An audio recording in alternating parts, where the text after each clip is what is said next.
Kroger, a name you can trust with your groceries, but can you trust it with your health? Well, with over 2,200 pharmacies in 35 states, Kroger fills millions of scripts every year, but behind the scenes, it's not just prescriptions being filled, it's lawsuits, labor disputes, and overworked pharmacists on the brink. So whether you're a pharmacist navigating these challenges or a patient relying on the safe and timely care, you need to know what's really happening behind those counters. What's fueling this crisis? Is this the end of Kroger's pharmacy dream, or is it the beginning of a new chapter for this grocery store?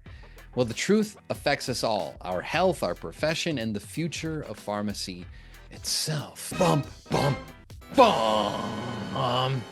This is a story no pharmacist or patient can afford to ignore. But before we diagnose the current issues, let's take a closer look at Kroger's journey to becoming a pharmacy powerhouse.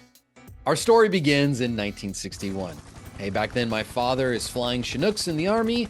The Beatles were still playing like small clubs, I think, in Liverpool. And Kroger had already established a pretty successful grocery and decided to get into the world of pharmacy. And throughout the 80s and 90s, things progressed. Kroger steadily expanding more and more pharmacies. It acquired Dillon Companies in 1983 and then Fred Meyer in 1998. This not only grew its grocery store business, but it significantly boosted its pharmacy operations, as they had them too. By the early 2000s, Kroger had established itself as a major player in the pharmacy world. The company continued to innovate, including services like online prescriptions, prescription refill requests, even MTM, or medication therapy management. In 2017, Kroger took another big leap forward by opening the Little Clinic locations in select stores, not across all of them. It's definitely an experiment, to be sure. It's a walk-in medical service, basically, and it showcased Kroger's ambition to be more than just a place to pick up your groceries and medicine. In 2023, the company's total revenue reached a bulging $150 billion, and pharmacy services contributed about $14 billion. Nice, it's about 10% of the total. Not bad. Despite this impressive growth, though, all isn't well within Kroger's pharmacy division. Beneath the surface lies a deeper crisis unfolding. In 2022, Kroger ended its agreement with Express Scripts, and this is one of the biggest pharmacy benefit managers. If you don't know what that is, it's basically the companies that are out there telling pharmacies and healthcare people what patients can or can't afford and what's the best evidence. And I would say that in general, most healthcare workers aren't really very fond of them. But this departure led many customers scrambling to try to find new in-network pharmacies because they could no longer get them at Kroger. But this is just the beginning of some problems, because as the dust settled from that fallout, a more ominous cloud loomed on the horizon.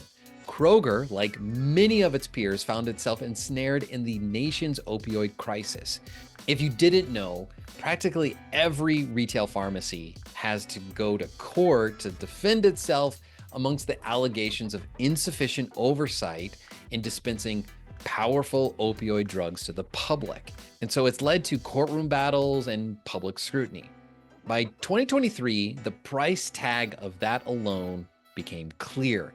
A staggering $1.4 billion settlement. It was a financial blow, to be sure, but the real damage, I think it's Kroger's reputation. And that's harder to quantify. Meanwhile, behind pharmacy counters, a different crisis was brewing.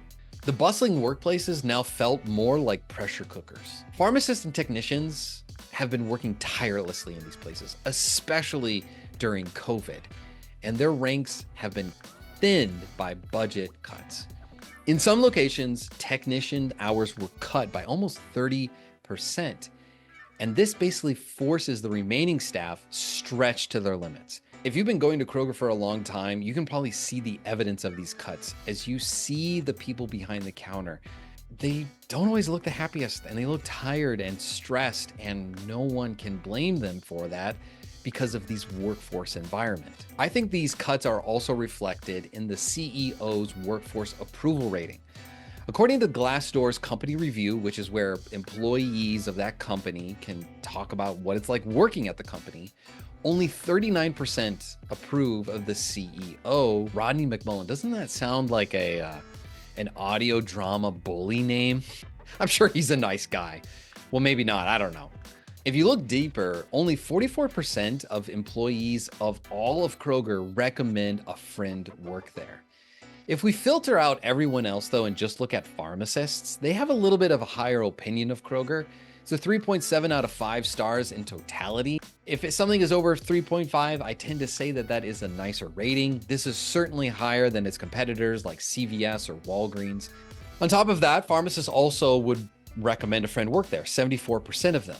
But this is only out of 210 reviews. I think that's enough to draw some conclusions. But what are the customers? What are the very people Kroger aims to serve? Well, many have found themselves trapped in the maze of insurance and billing issues. They would arrive to the counter, prescription in hand, only to discover the price they were being charged didn't match what they were quoted. And this has been documented over and over again in patient satisfaction scores about Kroger and their pharmacies specifically. And if these challenges weren't enough, Kroger announced a proposed $24 billion merger with Albertsons, sending shockwaves in this industry. Because should this happen, most analysts are saying that not only is this going to, of course, kill jobs, because they're going to get rid of redundancies, but on top of that, we're going to see likely an increase in groceries and likely as well medicine. The executives speak a different energy, a different story altogether. This merger is something that right now the FTC is actively trying to block, which I don't think it has at heart the best interest for patients, grocery store shoppers, or pharmacy patients. The specter of all of this is under looming as well, closures hanging heavy. If this merger wasn't enough, closures are looming on the surface as well.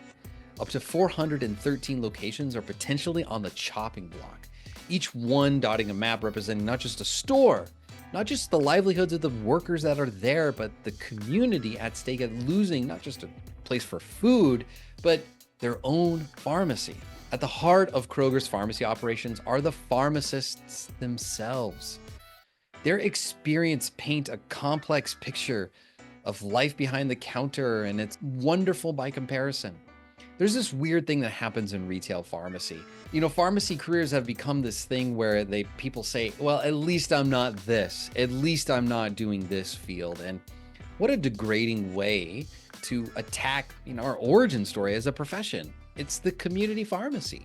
But yet at the same time, I cannot blame them, nor does anyone else, because the work environment in so many of these pharmacy places is just toxic. It's focused on the wrong things. It's forcing burnout to be more prevalent than practically other normal professions. 50 to 70% of pharmacists in these settings are burned out. We found reviews on Reddit, Indeed, Glassdoor, revealing a lot of the things that we've already talked about. But I want to go into some specific things that they say, because some pharmacists are actually happy with Kroger. As one says, great leadership and easy operating system. This is probably someone who used to work at another retail chain and is like, oh man, this is so much better. But another shared that it's a corporate company. That being said, I feel like it's one of the best to work at. Out of all my supervisors, they're great. No real complaints overall. This highlights another thing about retail. It is so store specific, because one pharmacist can say this, but another pharmacist can be stressful at times within the pharmacy, busy but doable compared to other retail pharmacies. Overtime pay is good, coworkers are great to work with. Overall, you can see that workers compare Kroger to other less desirable retail pharmacies. It's like the McDonald's to Burger King quality of food comparison. Like, either option is only good if you're trying to feed your kids or you're slightly intoxicated. It's not a great thing. Like, there are options out there. You can go get better food somewhere else. You can go get a better job somewhere else. Are you a Kroger pharmacist or employee? Do you agree with some of the insights that we've dug into? We couldn't go over everything, as we would be here for well over an hour, but we want to hear from you. If you could share your experience, positive or negative, just comment below. However, not all reviews are glowing. Many pharmacists express concerns about the recent changes and ongoing challenges. Quote, I also work for Kroger, and honestly, we need to strike. It's insane to work 2 techs and a pharmacist. I do that on Saturdays, and it's been a nightmare every time. Quote, never appreciated. You better never expect upper management to notice any hard work. And the harshest comment we found, the worst place I've ever worked in 35 years. The impact of these challenges goes beyond job satisfaction. The pharmacy profession has always been demanding, and the current situation at Kroger seems to be pushing many to their limits. While pharmacists grapple with internal challenges, customers are feeling this impact too. Let's turn our attention to what they're saying. Quote, this is the dumbest and most disorganized pharmacy I have ever used. Ugh, ouch. I don't think it's the pharmacist's fault. It's clear that the internal challenges we've discussed are spilling over to affect customer experiences. As Kroger works to address this pharmacy crisis, rebuilding customer trust and improving service quality will be crucial for its path forward. So where does this leave the Kroger's pharmacy division? Now, is this the end of their healthcare ambitions, or is it just a painful transition to a new chapter? To their credit, Kroger is not ignoring these problems. They've launched multiple prolonged approaches to address the issues plaguing their pharmacy division, but some of them are promises. Let's see how, if any of them become real. First up is digital transformation. Kroger is investing heavily into technology to streamline operations and enhance customer engagement. In 2023, they rolled out an updated mobile app that allows customers to manage prescriptions, schedule vaccinations, and even consult with pharmacists virtually. That actually sounds like a cool job. It's a step towards the future of pharmacy, but it's not without its challenges. Next on Kroger's agenda is investing in the workforce. The company pledged $1 billion towards raising wages and improving benefits for employees. And to my current knowledge, this is the only pharmacy retailer to pledge anything like this. But it's only pledged. And it sounds way more contingent on whether or not this Albertsons merger will go through. Because if it doesn't, I don't expect them to pledge this $1 billion. The package includes increased starting wages, enhanced healthcare coverages, and more comprehensive training programs. But some employees remain super skeptical. Kroger is also focusing on improving overall patient experience. They've committed another $1.3 billion to renovate the stores and enhance the pharmacy layout. And the renovations aim to increase more welcoming environments, probably more sales for them, obviously, and efficiency. They'll have new consultation rooms for pharmacies, and that allows some of those private discussions and vaccinations, I'm sure. And it redesigns workflow, promising shorter wait times. Again, seems contingent on the Albertsons merger. Kroger's most significant response, though, to this crisis is the proposed merger with Albertsons. The company argues that this $24 billion deal will greatly increase their efficiencies and improve services. But as I've already been saying, critics are arguing that this merger is going to lead to job losses, reduced competition, and potentially harming both employees and customers. As you can see, Kroger's response to the pharmacy crisis is multifaceted, ambitious, and really dependent upon it just dominating the grocery market space. But the question remains, will these measures be enough to address the deep-rooted issues that we've explored? And more importantly, will they improve the experiences for pharmacists and patients? Kroger's crisis is more than just a corporate stumble. It's a story of ambition meeting reality, a company grappling with the complex world of providing food and now healthcare in the 21st century. It's a tale that is touching millions and millions of lives, and it's impacting pharmacists behind the counter. The end of the story hasn't been written, but one thing is clear. The decisions Kroger's makes in the coming months and years will shape not only its own future, but I think in part the future of retail pharmacy in America. For the sake of those millions who depend on Kroger and its healthcare needs, let's hope, because in the world of pharmacy, there's a lot more at stake than just the bottom line. Thank you for joining me on this journey through Kroger's pharmacy crisis. Remember, your career in pharmacy is more than just a job. It's a calling.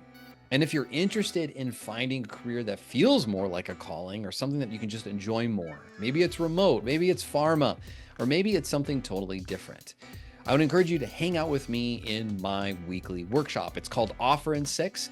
We ask you a few questions and you schedule time to hang out with me where we teach pharmacists how we help get pharmacist jobs in less than 6 months or less. Love to hang out and get to know you a little bit better and what you're looking for because, hey, it's our passion. It's what we love doing. But before you go, you won't want to miss my deep dive into Walgreens. And so I will put that right around here, wherever it goes.